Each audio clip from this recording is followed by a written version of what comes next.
Assalamualaikum warahmatullahi wabarakatuh ka mobe kontong itola ani kontong al mini alanko wala ka QTV jibe Kachaa Dula ka fo mobe ko dron ke bisimila programme do koten ka fala ko aliya baraka bake ale QTV ke television bungoti mi alanko alka wala jibe saka nyim programme Kachaa Dula dimaso akana o lungol la siman ko la talam konon tron alka nyim programme la soto jama ni min kake wala dimaso ni min ka tarjang wala nga Suleiman kontate bi abulo mutata bari mbari mso bijang ka fomi julden chai wobe sila to yala wota dimasi koten askeno inshallah Suleiman be continue la pour nae programme nyinke woto julde nen lamor la le nyokontonga bari na luntango ma wato soto bake ngadum programme ko abaraka bake keba be lamor la ninjibe la be kontonna momo be dawoda do be kontonna e toni kontonna la bi won telen ratiti so bakra la ngala place au fil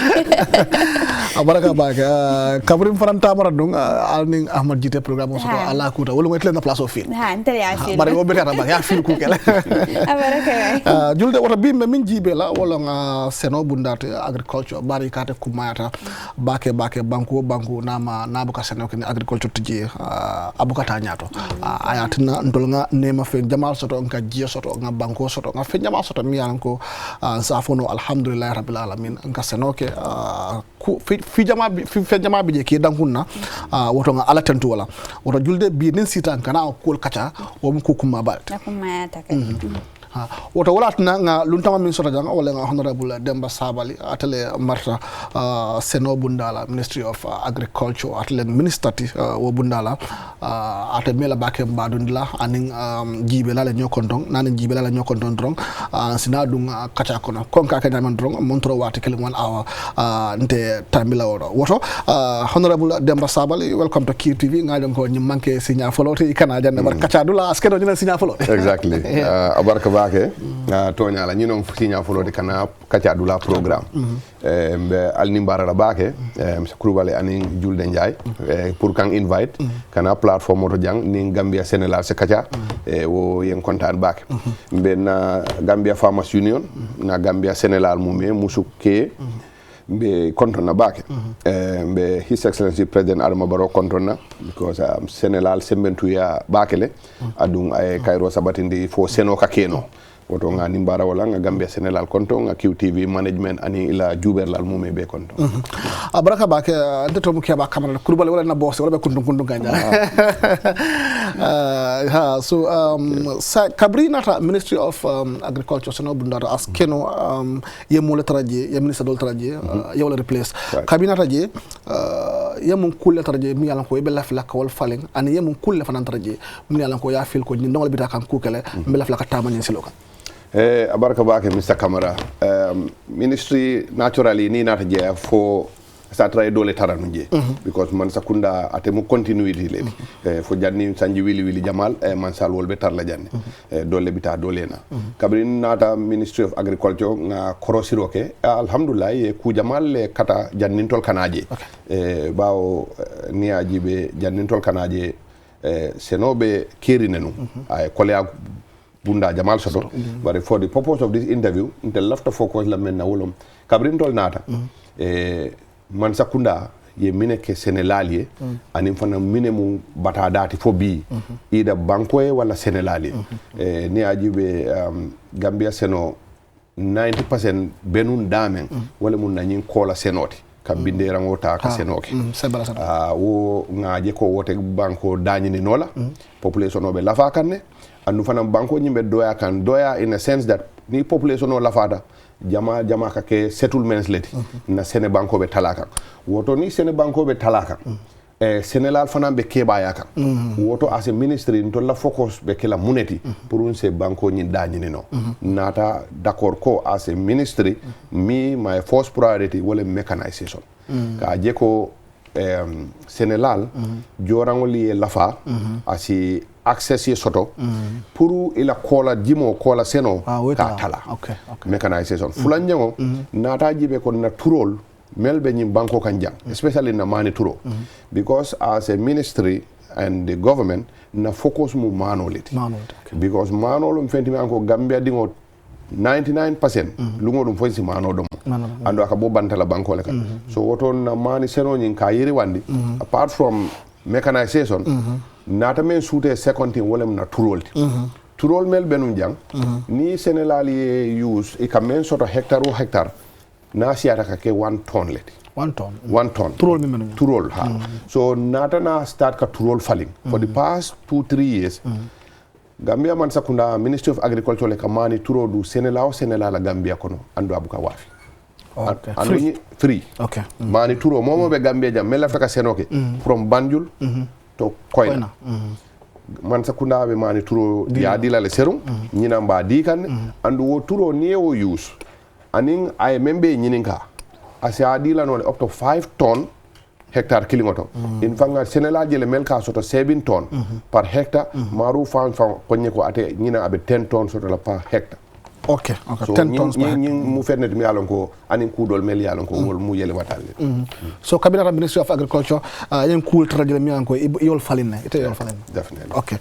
Julde wo kumara because koma fo nyame ministry masakunda ni nata ministry of ministry jama e kam mol tan nunje ni step inta e la ko dol tala e la ko dol continue akuma yata bake komi aka poino men fo no ndoro wolen ko manuti ngalon ne manu mo ka population o ka konzum bakel bari over the years nunto nka exportation o ke bakele ka fintindi bantala banto bari sa en ka jele ko mano 80 to 90% mano be men konzunga nka bondina bantala banko to kanade so wala na daka share sa en jele initiative jama benin jele Hamidou Diala initiative be jele pour ka tinna ko mano e siya janga do kuja sa aside from that ministry fangwa tolbe mun plan aliemon plan sol le soto pour ka en soko Gambia kamano ni bondi bantala banko to ay tala isaje men domola jam fangol ya doku abarka baake julde o munyini kari kendol ministry le strategy we have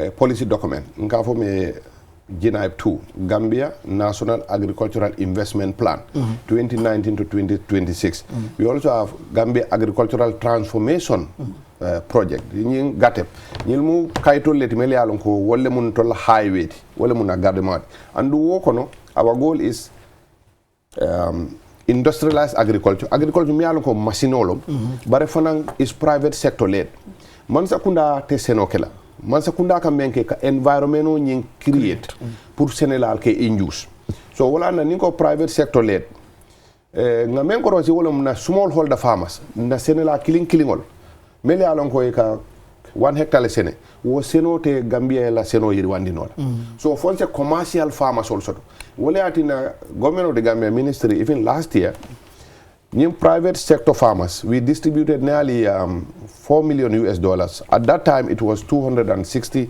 million Gambian dollars ka tala senelal tema senelal melta fo senelal tanning konondo nga woke men kama wolem kay empower ise jorangol sang ni tole trakitol sang ye harvestal say kujamal sang itol ka use no le andu be hectare men senela hectare keme kemollom bare fana senelal men be la environment o nyin kono na wol fana ka tractor access no le because a small holder farmer jama a man sola trakitol because ateni trakito tata la kunko do lunkiling aka ban so ni wo trakito so do fana ya torale bare wo sola ta men na wolem access to a tractor so wala man sola ka function tractor so exactly a man sola ka function tractor so because tractor can do 4-5 hectares a day so niara etela seno etela kunko mu 1 hectare 2 hectare in the whole year ete tractor so ya long ibe batala ka maintain and so many other factors so wala our focus is tractor access pour more say access to tractor wala na these private sector farmers we empower them so that they can support these small holder farmers that is one thing and I'm sure you are hearing private sector farmers mel boko maru farms nyol mel al ko man sakunda semendo and of course ja oil I mention ndefa wata dala kunko to le ala starto ni sante ma nga sinya sabaki jele that is in CRR North is in Same and near tata je inyabe bula because is 1,200 hectares currently 200 hectares yewol clear and man sakunda e turo dilare comme nga fo nyame ka turodi Senegal belale whether you are a big farmer or a small farmer. And then so many other support million ko man sakunda ka private sector farmer sol care support pour ise yiriwa Senegal ngol mel bela territory mel bela area will finance equipment or access no from there. So that means julde be min nga wala fo yamira fo msitano jamano mi yalanko mbe kallam mano sotola fonka import band. That is a very important question. Yes. Actually man sakunda la target wala maximum 2030. And nkanyim for Dula Jamato. Rice self-sufficiency, our goal is 2026, earliest or latest 2030. Okay. And may atina that is realistic. Near Jube, 2 years ago, we were only producing 10% of Nkamendom. In 2023, we produced in the excess of 47,000 metric tons. War is 20% of Nkamendom. So we are moving towards achieving that. So near Jube, right now, our goal was Gambia, Mani, Senegal. On the lowland, Walam Babala. 10,000 hectares. Ni 10,000 hectares ka sene. Akamano ka sene no je twice a year. Wo nyanta ka nyanale puru Gambia sa fango danyino. But our goal is only 10,000 hectares farobala. Wo temol sila ba population no be la fakane. Wala atina we introduce mano me anko ikasene no santoto. Wole mu upland rice. So our goal in the upland rice wole mu 45,000 hectares. Mansa kunda ya lo ne 45,000 hectares bebe daming. We have the survey, we know where they are. Lowland hectares all about 20,000 is surveyed. Ibebe dame molo jebe lonne. Walatina our government and the projects this year alone ntolle plowing ke Senelali more than 5,000 hectares mili alongo ntelle trakito jo ka seno ke itole at no cost ntolle turo dila at no cost even chemical men ka mano fa herbicide man sakunda through the roots project the Senelal supply walale all that gear towards purumani seno so that we can get our 300,000 metric tons because that is the target of the government to be rice self-sufficient. Okay.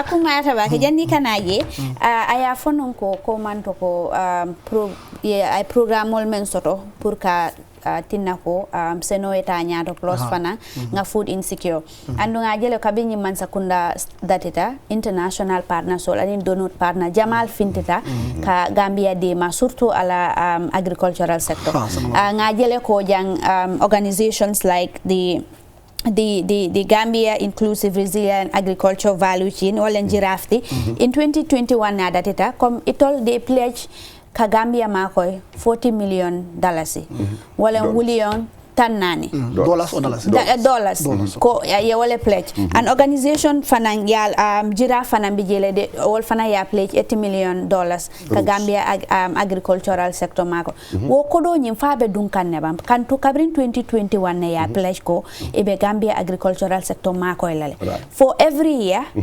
iba kodo nyin kadunne komi ya pledge nu nyame. Yeah, abarka bake, thank you. Project ko emen follow to follow Giraffe project. Giraffe is telephone launch. Actually, we launched it in 2022. $40 million originally, and we kononia juwe last year. Giraffe Gambia man sakunda mako ika 15,000 metric tons fertilizer ka sang. That was nearly they are about $10 million. Santa Kajambando sang. Because Mansakunda Mensano was 20,000 metric tons. Ngaje 20,000 metric tons buka Gambia si. So project onying is a World Bank project. In atana 15,000 metric tons sanka la famole. Wala na serun Jambando si da fa totuda. Wo kola Giraffe project ko garden component be la kuotole. They're doing 40 gardens. In 40 garden all 20 is youth led. In 22 is women led. Last week I just witnessed the signing ceremony pour ka contract ko issue. So the sites are identified. Dula tanani in banko kan sate tanani. Banko identified ale documentation okeda survey keda already. Contract ko signed ale they're going to start the work nyinkaro. And it's supposed to be 18 months pour ka doko nyi mume beba. Because these gardens are going to be modern gardens, drip irrigation. And also they will have storage and a lot of other things. And in Fananka Musol organized into a cooperative and train them. Maybe in project yeah, we Giraffe project. Okay. And apart from that, Giraffe project be dabe project kol kono le meli alon ko nyinan itole mani turo sang ye tubani turo sang ani nyebe turo ka opi ka distribute banko be ka momo lafita ka tubano sene ye tubani turo di la for free momo lafita ka mano sene ye mani turo di la for free nying and so many other things is part of the giraffe project. But again, because we are implementing so well, giraffe project is working so well. Last meeting with the World Bank, they have approved an additional $68 million per additional for the giraffe project. And that $68 million giraffe law project, now that will even include other ministries, even Ministry of Agriculture, like Ministry of Water Resources, because of G Manke or Santolto. They will be working with Ministry of Water Resources, Purka Geo, Community Sol Dema, with mega boreholes, is going to be clusters. And Kujamal Milianko Giraffe project is involved. A Roots project of Roots is a $80 million project. Covering, it was launched around early 2021. Our funding had a gap of nearly 20 million gap benunjele. Me alonko ye men pledge ke ani men kasi men nata gap benunjele. But ne ajube Roots project ko abe matching grant jamale kekam matching grant wole mu fondingel up to kemelulu ni ka tele follow back you saw me go around awarding matching grants and wo menka ke wolom ya fo okay fondinke last one nga menke was 100 or so youth matching grant itebe $7,000 project ko $7,000 laiji. And then they help you build what your business plan is. Okay. So Roots be okay kane. Roots le in 3,600 hectares. Sene farmer solie from Nyomi Jurunku all the way to Garawol in URR. And about 57 communities. 3,600 hectares. It only track it all Joe, private tractor owners, pour kasenoke farmer solie at a highly discounted rate. And in Kujamal, because it all about 20 gardens, Melia Lonko Roots either rehabilitate them, ke dadaku o wala ke kutamalo wo fanambe Roots project wala kodo sa ye garden all men for 20 gardens right abe distribute la nyaadine funding ke olma ala fin criteria mumuneti fo ka sile doro ni lafta ka seno ke doro ye ko nyindi la fo ka ke nyaadine munen criteria ni garden all ning matching grant ning is a different thing. The garden melbe under either giraffe wala Roots. Giraffe we've already identified the 40 communities for contract data. All identified anu nyame wala demand driven. Communities all naturally ni mol tata nun tola ika complainol fole comme mbela firi ni president obe tola. Mbela firi garden mbela firi nyina ntol men katra president no ma we keep writing. And the war is one of those things men fan control guide. But also we have regional structures Gambia Bekang na regional director sol ikas assessment all kele of community needs. Community jumal le solata tura masingola, community jumal le solata garden community jumal le solata even mobility ka bagasol move, you know, like transportation.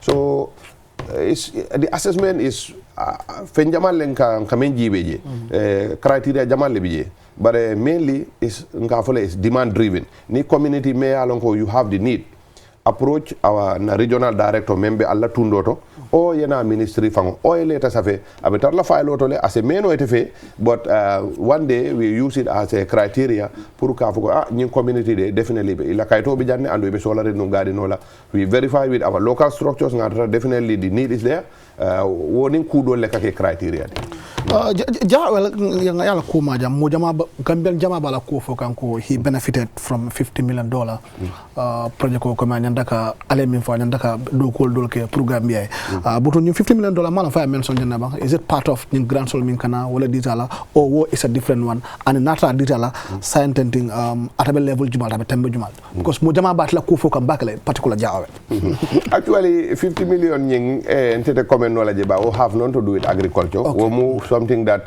finance and in trade yo di ala no men kama andu ngabe okay kanne wala ka bagasol import nang wala mano nin tulo that is for commodities to use that money pour ka commodities all import pour commodities all da kana lafa baake wala tina ni ajibe there was a time I duly no order nan me alon ko akawafi nun 1500 julo dol kawafi 1900 aning mano fanan da sona da atelier nun dina julo dolti bar wo mu fenet me alon ko Ministry of Trade and Ministry of Finance le yo abe wolle le koto until area wolum ala abe seno men start in Same and how ministry is supporting him on that. Okay. Andunga ejiko soda ko mo jama ba fo kan ko sai o manul fo start la kadu market ko na ba kadu de also time fana ngamul mul ka fo ni tan Dula kari ebe mano sot la je less than mul ka sang actual price o ben do manam fo ni start la ka reflect in the market ko ni mul tara bidika dolto be mano sot la je mi ko is less than $2,000 because sai mo ba fo kan ko understand be mani jumale la ko ni ngaga mano membe Senegal ma fo mano membe Senegal ha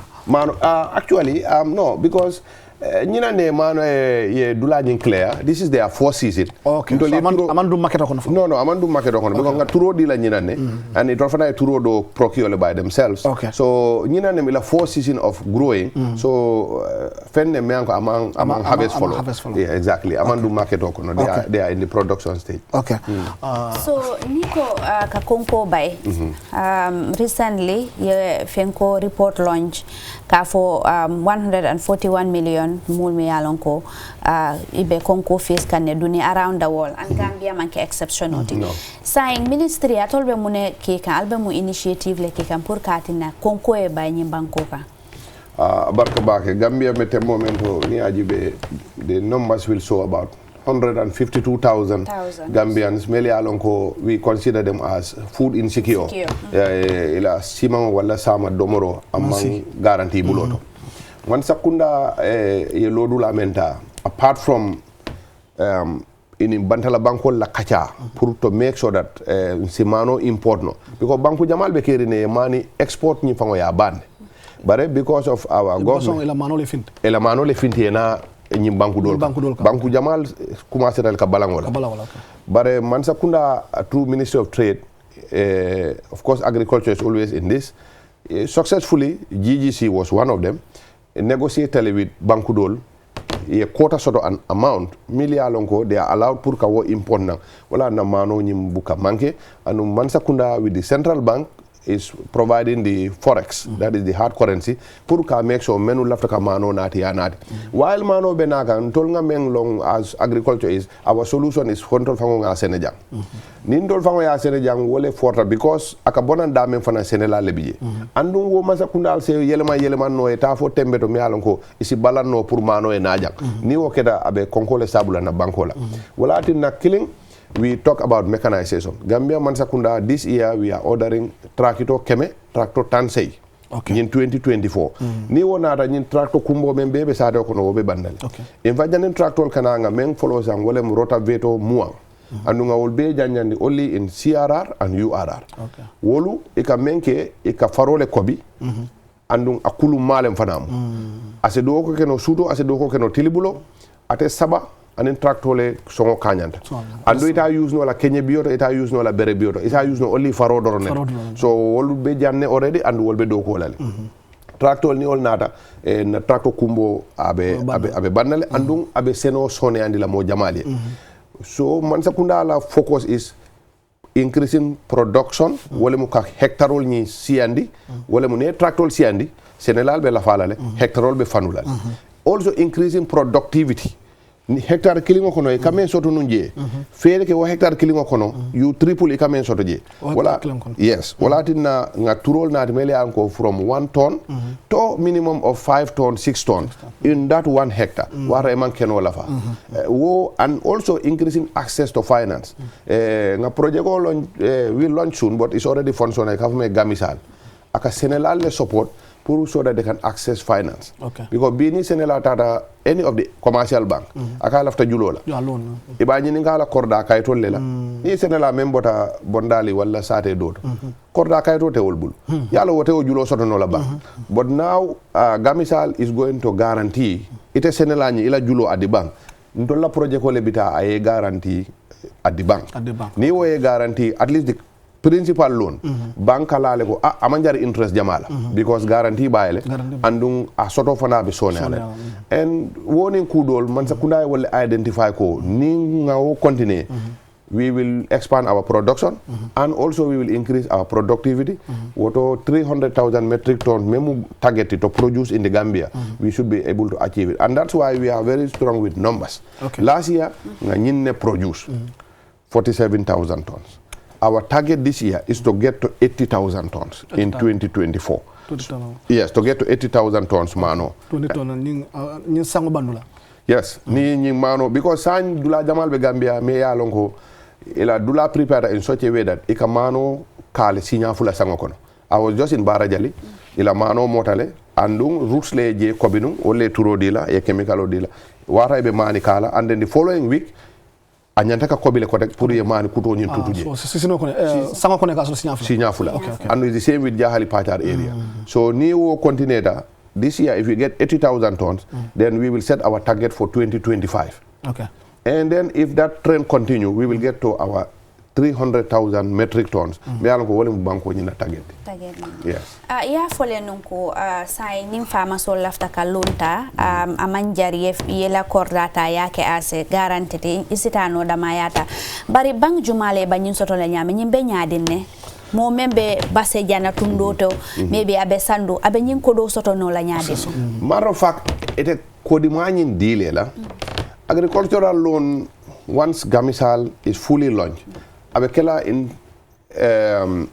atekela kodimati because jama Gambia ne kodima julo di mola hani senelalom instead of ita tractor sang aske abita kela kudole di memmanke tractor but what Senela mba advice la menna wolem ayta to the regional directorate a foy ko abe la fila Senela julole la wol ba advice la le attending bank be do ko kala no nyamen Gamisal project ko itol nim bank le kado ko ke directly not Senela nyi so ni tol tata regional directorate even the project they have a focal person in every region ni futata to the regional directorate ye nyi ngaro ke wol nyanta enough information dile la it will bank nyanta ka do ko ke nyame fo ise julo soto no pour Senela but atekela akodima nyindi ka juluma dila in liquid ka seta ya ke fudo Honorable Demba Sabali nga wala sata janga atle nga Honorable Minister of Agriculture seno bunda atle marta wala woto mbe fanya ngo tala ne munta nang ko ni ka dantam bi jam yalan ko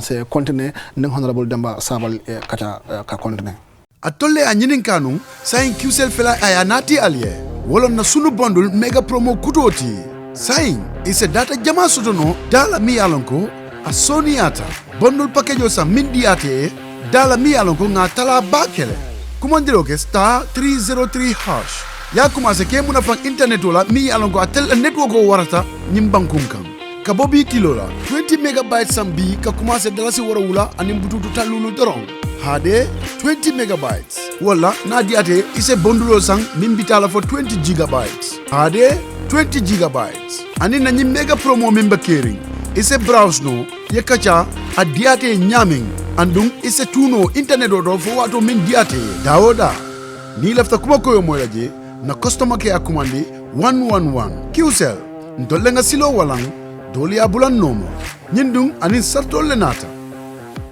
afala murdan ko nga QTV Kachaa Dula keba camera julde jay na ludon minde wala Honorable Minister Demba Sabali mi yalan ka botnang Ministry of Agriculture seno bundala oto julde janibe donang o malon fela ko tona jabile we are satisfied o yalong ning agriculture ko ala dia mole kasia bari tumando doro ngatu je doro foni project ko lonta den ngaji be be nyini karol men nadila Honorable Minister foni ke jamal bi je ngaje e kata ko masilola ni nyininka e ka fo e man hope soto in their country the Gambia jiko te jang ko tenge jikala te dale wala ni ka ko masilota anon dulu bija ka jare fang pour ta fa ni ko masilo kan dan yeste in the Gambia bar fana ni silo muta ibita kam fara fanya wala ibita kam boloko c'est vast land sol je mini alanko do ko se keno wala ko se keno wala project ko se keno wala ning ayatra ete Gambia fonding kel yamar la pour yeste jang pour ye sabar jang isa mun ne mun keno se ben keno force wala ka layla bankola trust in your country and ni late la bankola ko ise tekino jang adimita bake ka fo mole ye lawla bare fenne me anko possible ta baake nga mol jele me anko e wuluta jay kebata jay ya make no ja adu seno mu dulalti me yalon ko Gambia currently entire country we have 550,000 hectares. Entire country? Yes. Gambia Ni ajube Gambia seno be te kadula men be ja fitata. It's less than 200,000 hectares. Last year the entire country was 178,000 hectares. Wale senator. Atiolom, Amano, Atubanyo, Findo, every seno. Only 178,000 hectares. When we have about 550,000 hectares. So nearly 60% or 70% of land abe available in its follow aman sene. Tonya funding I can feel their pain because niko moy wuli do eta senola. First ke nyini ka men na wolem keno for access to land. Atemu one thing let ngamen identify ko batada lo funding ke oli ani musoli pour ka land access. Wala tina ministry last year we organized a convergence. Nga fo men National Rights Forum. Nga sefol nati nga kumandangol nati nga Ministry of Local Government and Lands beje, gaipa beje, youths beje, all the stakeholders. And ngamen emphasize je wolemu land access pour musol and funding keol ka lafa and to make it also ka soneandi because tonya ka fo funding keol muru vile yeta senola land access mu challenge let ngaw identify le another thing funding keol natami identify wolem ko funding keol te muru no la drudgery sembela doko mfanyol ni mamanyol kamen kenu wala atina man sakunda brought in this smart agricultural initiative ngamira ali ajele when his excellency president ya launch at the Makati Square the smart agriculture initiative is functional right now. There are a couple of farms in URR Melialonko is being run by the smart agricultural initiative. GGC leka wo project on supervise so fonike also in GGC se nyomoino to get a lot of information as to smart agricultural initiative but wo kola fana wala nga sute ko funding all since it all temuru no la sembela do kodo wala tin we are working on agricultural mechanization ni ajube be ni tata sapo kabo tuturoto masingol bijele sa meli an ko wolle ka mano tutu amanke molle ka jimi ka mano tutu ni ajube ka chemical le bonje pour nyamo fa amanjari ya binde ni mano ni mota we have combined harvesters masingol ka dum wolle ka mano ni be harvest ima ni masingol dunta mani keso kata one side mani nyamo ta one side so seno ni ba tubabu ya deka exactly so all this na wili men kama wale mu ka funding keol entice into agriculture because agriculture mo dulal mi alon ko ala profito wartale adum fana ala jara kende a wartale bare fana ala satisfaction as a person wo fana wartale so même fala funding keol opportunity bi jele most of the projects on the Ministry of Agriculture nga coming for inu jam matching grant ni nga open water men na ika apply le online man sa kudake de male na fulo to men siata bake pour isitano ye dung seno kon a seno nyi ida a beyan la seno lombang a polti seno lombang o a crop kene la seno lombang but seno sifa be so fonni ke on be advice la men na wolom ye involved in agriculture ye lela bankola then ya understand ko agriculture is definitely ye même produce ni banko kan abe jari nola abe sana especially mano especially tubanyo especially sadio ni ba ni nyinul idunta nyinul kono anytime soto be jele bake akuma yata dorong wala nyim pointi to nyalem a important tale pour ya fu funding ko le dum seno kon bari fana kudo bi je wala ko ni dunta seno kono ye men sene at the end of the day fo amarse be jane be wafiro kala me kantu ngajele banku dolto ni atara ila seasono sita e ka marse nyun soron ne ka fole ko ke bantalankol te fendundi la foninko men ha mel be jan woni o ta banta atolbe mu initiative si fale nati la pour ka enso ko même be sene la jang ay wafi jang ay tu jang ko do nyi tu jang barka baake julle ñing question o betata baake amanke ko to be ni ka dan bi bele betata yes namira ay research do man bi bele betata but miajibe as currently this 2024 fango the government Ministry of Agriculture and Trade nga onion embargo dundi jande jabo kabonu February 1st for end of July 31st momang ala Gambia jang ka jabo dundi nang Gambia jang ida poro tolomo o wula ko silolum o na duañ bundal jabo men be do kuta jang wala nyata kasano wala na jabo at some point atata fo adaka wa fi no jelu $450 jaba boto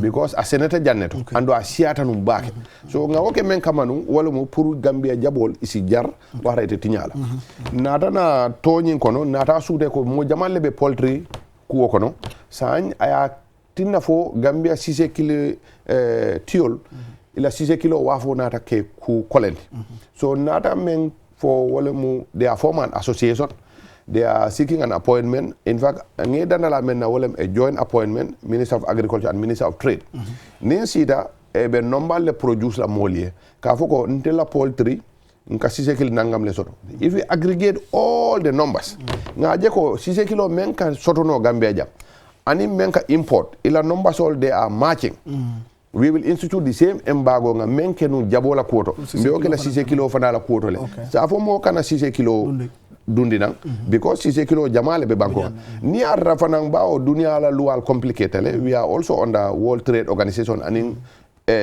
agreement jamal lum as a country nka agreement jamal le fana say bare hanim ma mo balino ka dundi bare namo se lano jele ko ni be me balino ka 6 kilo dundi de bawo is an international agreement bare ni ba dundi la fana ton wo ton wala container o container nangam dollar le be lala je o dalasi pour a tax exactly bare be wo kuoto le pour 6 kilo do kulal pour sa marché opune nyamen on fetat wara itole be dominant la in the Gambian market coming a menke jaba senodo that is important exactly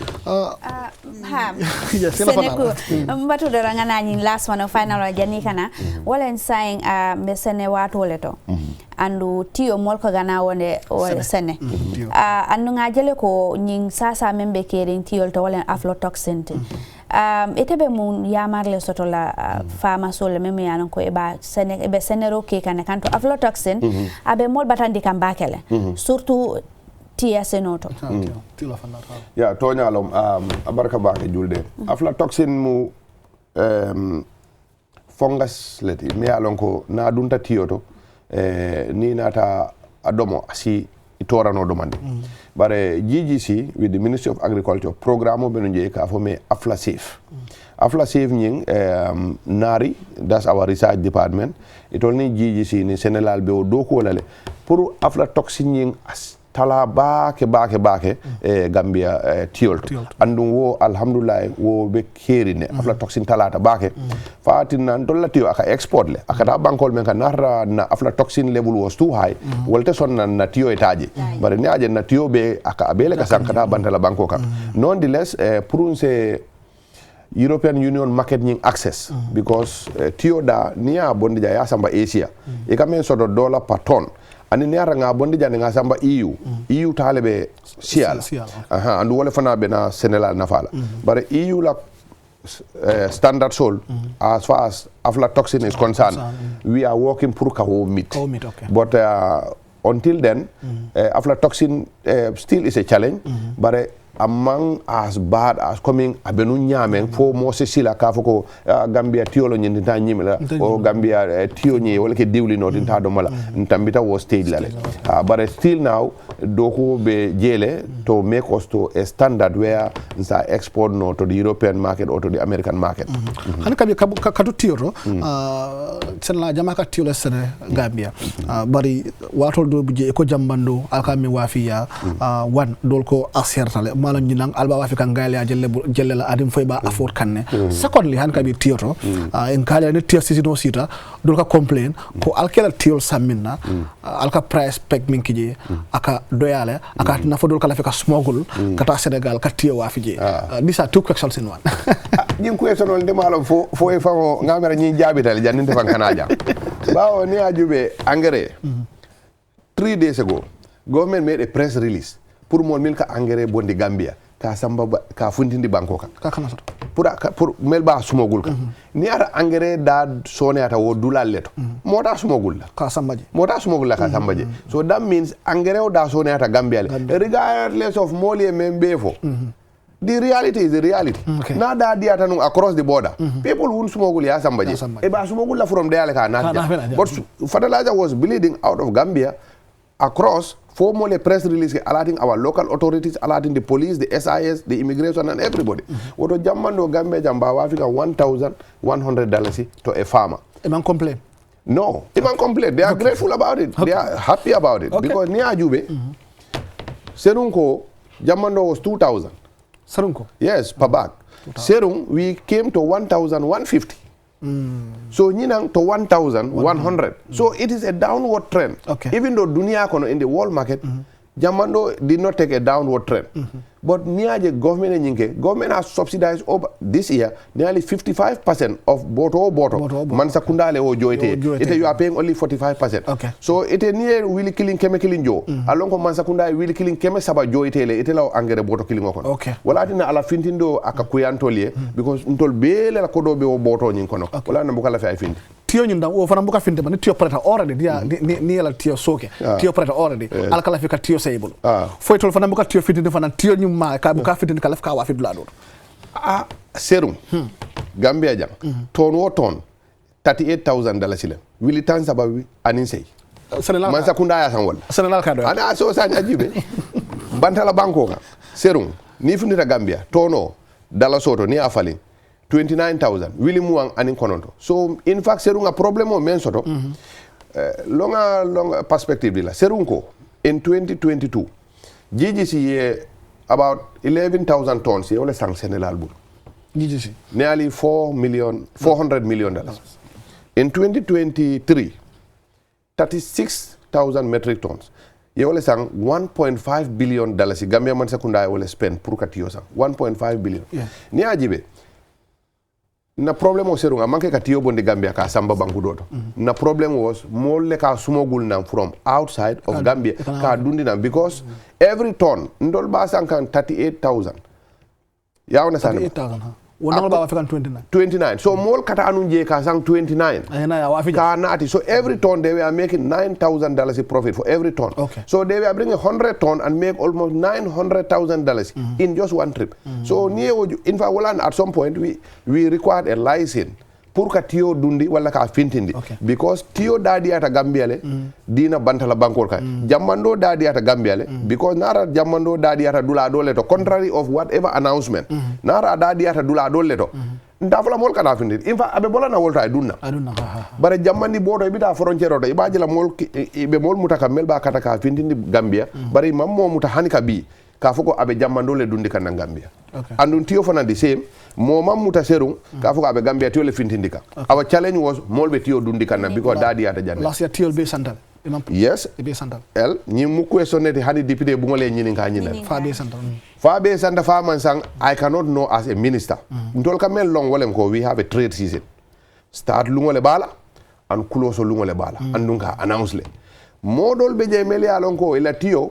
ika mabole thinking that tereto at some point masakunda be dala falale ni wokete la dun tol nga start lunkari up to lunkari le mba sorona ni momo yela tiyo nati nun sekoto masakunda yo san momo memma la tiyo nati nak wo time period ila tiyo mo ila tiyo leti government have no control te mo force no la ka nati bar ni memma nati fo sisino fo nan soronta we are not responsible silanka foko nte tiyo be yale masakunda masa masakunda te mo force no la ke la tiyo nati bar fanan nak masakunda fana e wato le soto tereto la sai nginang albe mun lo dulale tala ka je ko tiyo te bola na bantala bankol to kadunna fenko to jang banko kan mais aussi falka police le yus alka mun le mais aussi fal killing wala mo loi ni fango requires pour momo be tiyo dundi la in the country you are required pour ka lansino ta at the Ministry of Agriculture and don't le ka wasa so ni momo be tiyo dundi la nang import you use our official entry points banko la official dundulal lansino be bulu ka tiyo dundi but woko la momo tiyo dundi ni man sakunda la moli e muta se follom alkalol policeol immigration esa momo e muta yelu wale tinya e be samala lu anyati limala bare again tiyo la price difference wole fanan ka determine Senegal they are businessmen also e manke Senegal damati they are also business minded so ni period katata nyola abuka jariye wo cross border issue la ni period fanuta nyola ba ko serum ha wala tina serum tiyo jama kadunda wo manken to la choice ti tiyo fana la finto a manken na choice because Mansakuna is investing a lot on groundnut so belod la même folare wolam ni tereto nyi binasila we will reassess bena lodla jibela na plans all they will be dictated by the condition around that time because ningo benyini nyine kala ni wafiri wato sita the conditions can change comme na engrais condition change taname you know ni te ko mo kana engrais o dundi na Gambia now no ye police be alat wala and at the end of the day the problem is engrais la finto so depend on ni awato sida they will reassess sinana load lata ni banko moli okaja ndara lato URR ka fod la mi limbambul itol gardinol bitie e manji problem soto e man Cardinal, they're doing well. Cardinal be pharmacy back, be fifengol fi kanji. But it's a problem mi sort of wala market. Market. Ka fo sometimes ninga fifengol ninga kati motokili na kabo dan somanda min kata basse. So sometimes musukili musufla ni wala fengol du nedron. So sometimes fengol kata fo katinya.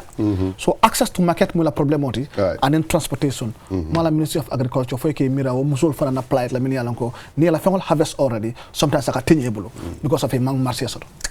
Yalo na bi seno be tembo mento wala na iteni modol kante nyinin ka marché kola bare nimbe futata tembeto nyimu nyinin ka related for Ministry of Trade because agriculture our primary role is production production and harvest management akana waste but it's so interlinked that there is no cutoff but what we are doing as a ministry like I said in the roots matching grant Mol bijel meli alongo e qualify not because ibe senole la de they are qualifying because they do agricultural transportation so nga fondinke jamal bijel me anko routes e tricycle saye pour to transport things from gardens to markets yes wo be kerine fulanjango we have a platform me alongo is different from Ministry of Trade they have a platform e ka fo me jokale what they do in that platform is in our platform each garden it men long major garden.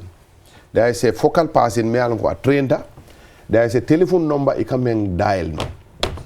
What that platform do is need to be base. It take a jaba wafoleke. Maybe you need 100 bags. You go to the platform and say, oh, tell Mr. Camera, I am in base. Ndebe solaring jaba boto kemelela.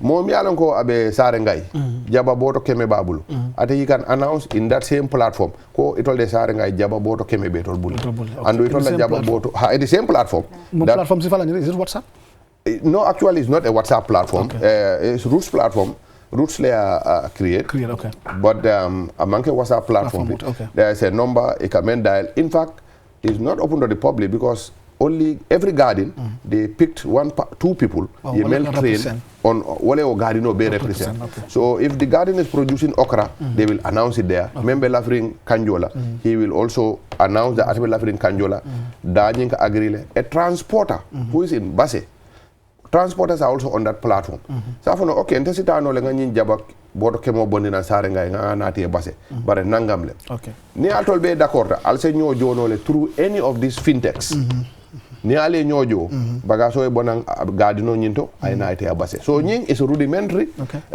na mol adopting to technology fenne men nafata but this is available and garden jamal ba a use can but wo kola also ministry is building cold storage facilities ite ka nyimem for them like ni moto kilingo tata mentura ay na waste so we have a Roots project. Is currently 3 are functional. One in Soma is inside the market. There's one in Basse and there's one around Kaur. Cold storage facility lom ni musole la wafiro ke marse auto foka pare amambang. In fact, these storage are in the markets. So they just take their stuff and put it in the cold storage facility, so that it are one tier. Okay, Afriji Maleng, Miala Casella Fango no, and Tignala. In fact, Abu Maleng is a cold room. Okay, yeah, Yella Fango yes. And I found in the Tignala. At the Tignala. Okay. But wo be kola na project GAF SP, now it will mira long momenti, we are now putting cool container mulungolam, but it's a cold room. This one's tetetarla marse olto, milbetarla garden le fankono. So eka musol mel for the me anko ne katiroke. ni ñi moto ya sambaro ke mentuta ke problem oti sa itol in the garden itself ñi container ñi betal la lori wolto and it's a cool container. Now they will now store their products there for the next day for samo is a sambano but wol container man ta folo kadun tebe ñi nga ka amuto la pressing issue yes, it's a pressing issue ni ajube I think as we speak they have already issued the contract for these 40 or so cool containers for different of course at a mall sila Gambia has over 1,800 villages so ni beri la farol de la nako mo jamalle be la fri nako la sade o sade man nako so bare sade saba sade nani o sade nani Gambia nako bi je so it's a process am futa mo be ma bara be futa kanne dula julde e ko question la bango ni ngano nana ta seno la karola mo jama ka fole Gambia la seno wo tiyo ni mano damala ha kantu ka focus ke wala bari du tol bi jele ka sol bi jele do ku do fanan bi jele le munol be bi jele bari akamta ko mo maka fole ko priority mandi wala Ministry of Agriculture albe muneke la ka jeko komin ko priority e di nyulla kanto important la kanto sain kasu oni ajibe ko di jama bi jele mol ka bo janne kata gine bisa kata kasu saneje sain albe mun plan solle soto la ale initiative soto pour ko fananta ka integrate in your policies ka tinna focus ye shift from tio ni manoti nga shift into something else. Yeah, actually, our priority is rice. Ministry as today and the government, the priority mumanoli. Because all these crops, ebe men kontela, mba senela le puru modoli adomo, not puru ntol ngadomo. Nobody in the Gambia will ever come to the ministry safoko kasula manketa Gambia and becomes an issue. Mano neo manketa it will become an issue. So. For me, as minister, I'm very realistic with our priority and the priority of the president. But that said, commercial crops, which now we aim for them, product puru wafiro, kasuolom, duutolom, lemunol.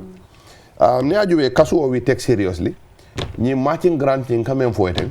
More bijele mele matching grant ni win because of kasu processing ekawoleki. Personally, I visited a factory in Tanje. One, I don't want to name names, but Fondike olom, andung Gambia dingolom, andung sobe atabake. Ala factory nying now ateka kasu sanol from any kasu farmer in this country. Asasano, he has the capacity, and he has the capacity to process, and he has a market in Vietnam and even in the EU. Kasu export there directly. There's also a factory in Brikama just before Futa. Ja oil la factory is on the right. Wo is one of the beneficiaries of over $20 million from our projects and is grant. Wo has the capacity kasuo sang no from any kasu farmer in this country as a process knowledge to a ready product, create employment, and wo fanaka export even to the US market and to the European Union. So as a government, we are fully aware of kasuola potential because ala byproduct solnying ikakenole to fuel and ikakenole packed as charcoal for cooking, and so ministry is fully aware of that. Tio is our priority because it's traditionally fenem Gambia Senelal Beka Sene and then I do call di mo Jamal. But yes, Mansakunda ya nyatiling kasuolale, but on a more realistic term, Gambia Mansakunda being a lodula the priority movement wala mani seno. Kaje jama wala question laban kan ko wato bandale tak kaje jama politician ol saka opposition ol ni be diam la le ka for Ministry of Agriculture haynang jahal pachar bi jabe larinji imam fenkiji they always mention wato kat lañu jahal pachar tofulale ko alman fenkiji ne jahal pachar hana be wes kan jebe tinya kan imam fenkiji jahal pachar bu ñanda kala ji pel maru ngay danko opposition kam men fofolo jani nga fo jahal pachar men ñanda ka kije e no opposition men fo kan wala mun di natural opposition. Currently, when you go to Jahali Pachar, they are harvesting and they are transplanting. Jahali Pachar? Yes. In today's Jahali Pachar. And the people there are hearing me. Okay. Well, they can verify. And secondly, Jahali Pachar B, masingole ka tuturoke, masingole ka kobiroke, masingole ka mano nyinka. So, exactly. It's different. And this is realistic. It's there. Okay. And you as journalists, don't worry about what opposition say. You'll say, Minister for Natal, yari tonyande. Oh, Minister for yari tonyalo. So you go there. But opposition will hanatra mano ka senele Gambia fonka export. Fwe se jauma nyini be memfola. Wolum opposition ho yati. That is natural. But what I can tell you is, this year, dry season production, ma for Samala, dry season, Mansa Kundale 900 hectares plow for free for farmers in Jahali Pajar. And in this this rainy season, 2,000 hectares in Jahali Pajar, roots and other projects were plowing K. And the president of the Rice Farmers Association, Mr. Gassama, Abe Mwekan, they are so empowered that even the Rice Growers Association, for the first time, last Sunday I was in Jahali, it told Damade, the association, the tractor nani le sanoi family. Hake, because of they are empowered. So niara femman traka keje, walte soto kela fo tractor is over 2 million, so 8 million by an association. Mafo mansa kundale asande. Association no nyine asang. So that means now they are really ibe soto kekan. Julde wara ko fa ngosande mo tol mala ngata jibe be kan opposition ga mo la ka fa ko jagali patar ibu ka fek gije baraka ba Julde, you have anything to say? Last words, can you come 1 minute wala tuta 1 minute foni denga minister bula final word di baraka ba ke Mr. Kamara baraka ba ke Julde Njai baraka QTV and in Gambia Senegal mume, like I said, mbela fila le media ay finti banta ay nyindulal jibe nka dulal men sonte and then ye alning Senegal fangoy Kachaa ko nga minister invite ay nyine fo jang nata wala jibe that way alfango ba jelale do ko membe kekan president barola mansa kunda koto under the Ministry of Agriculture honorable Demba Sabali, Minister of Agriculture nga wala sotu nyanga baraka ba ke Julde Njai wala sita Suleiman Konte rati toyala keba kamara wala ka programme na fala fo dimas ko tan assalamu alaikum wa rahmatullah.